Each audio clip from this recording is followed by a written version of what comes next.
You two are married. So Adventure Time is a show full of romance and love. Finn has two major arcs relating to how he manages his crushes. Jake and Lady Rainicorn are really freaky, if you know what I mean. You can phase people into your body? 당연하지. 난 제이크랑 항상 한 몸이 되는데. And PB and Marceline are immortal lesbians.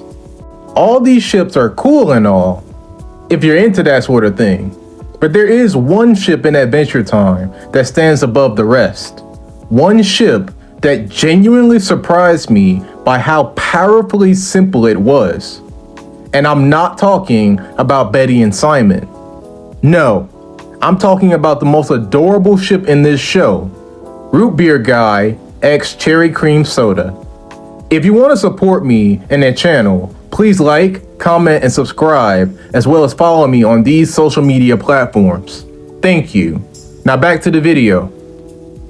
Now claiming Rootbeerguy and Cherrycreamsoda are the best ship in Adventure Time is a pretty bold claim, so I'll be working overtime to defend it. In 3 basic points, I'll prove that they are in fact the greatest ship in the show. A lot of ships in Adventure Time have one fatal flaw. They're extremely inconsistent.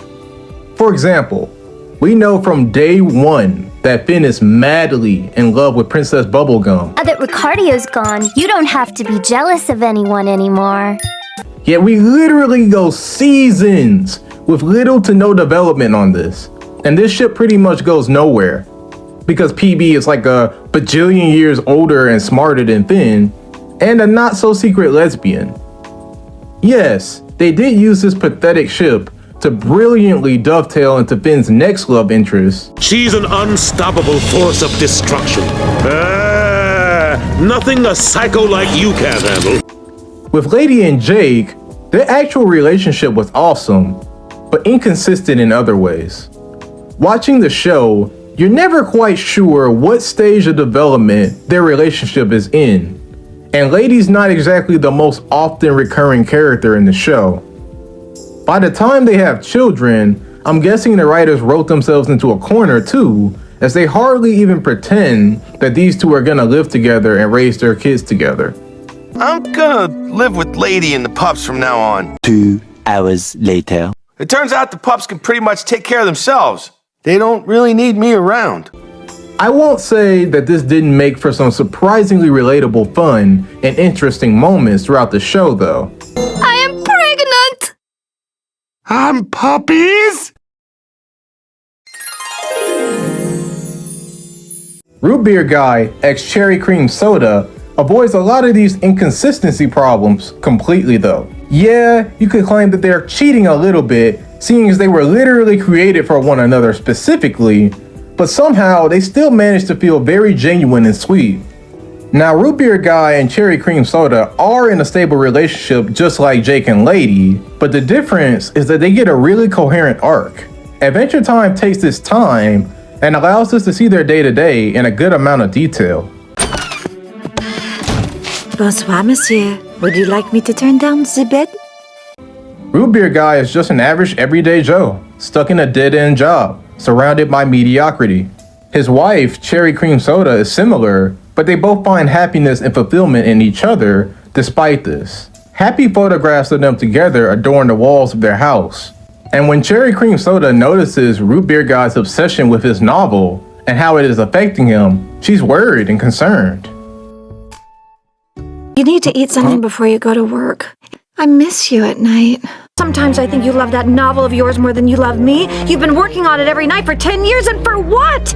Look at me, Rootbeerguy. I'm a cherry cream soda, and I have the same needs as any other cherry cream soda. Their arguments feel real, like something many of us have likely had in real life. Cherrycreamsoda is madly in love with her husband and gets very shaken at his obsessive behavior, both with his novel and with his crime case. He fails to realize these problems, however, and in real life, sometimes we can be very bullheaded and ignore the way our actions affect the people that we love.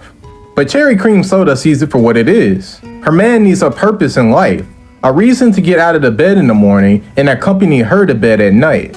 Once Rootbeerguy does finally find peace in his life, despite all the earlier fighting, she forgives him, and they fix the strain in their relationship.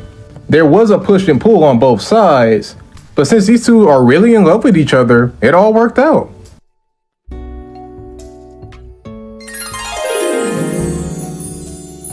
As mentioned before, these two were able to put aside their differences and make their bond tighter than ever before, but the writers weren't quite done with them yet.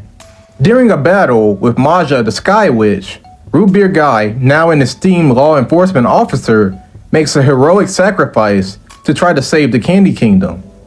In the process, he unfortunately dies, and Cherrycreamsoda is devastated. She goes down a downward spiral, nightmares every night, depression, denial. The loss hits her pretty hard, and we get a whole season between Rootbeerguy's death and Cherrycreamsoda's reflection on it. So we as the audience get to feel for her that much more. It's been so long that she's gotten a relationship with Starchy of all people. Isn't there an expiration date to this grieving thing? I don't think it works that way. She's trying to move on, but how could she? How could you ever move on from the person who was literally made to be your husband? During a heartfelt scene, Cherrycreamsoda does attempt this, the impossible. If her and Starchy are ever gonna work out, she's gonna have to get over him. She has to say goodbye to Rootbeerguy. Goodbye, Rootbeerguy. Cherrycream returns home, returns to her new normal life. Rootbeerguy is behind her. Her other half is gone. Until he's not, and he shows up at her door unannounced. To say that she's floored would be an understatement. When she awakes, she's hit with a wave of emotions, from pity to anger to sadness and remorse. Ultimately, she decides that she's moved on and that things are better off without them being together. Elsewhere, Jake gives one of the best pep talks I've ever heard to a depressed Rootbeerguy. I am? Run back and tell her all the stuff you've been telling us. Maybe you can pick up from a place you haven't been yet. Jake's words may be simple, but hear me out for a bit. Many other shows would have just had Rootbeerguy and Cherrycreamsoda get right back together. You know, the whole restore the status quo thing. But no, Adventure Time carves its own path with these cliches by having these two start off together in a different place as different people. I don't know you anymore. Okay, take care of yourself. I said I don't know you, but I'd like to. Would you like to go on a date? Yee! I mean, yes. This is weird, right? Well, we've never actually dated before. We got married so fast.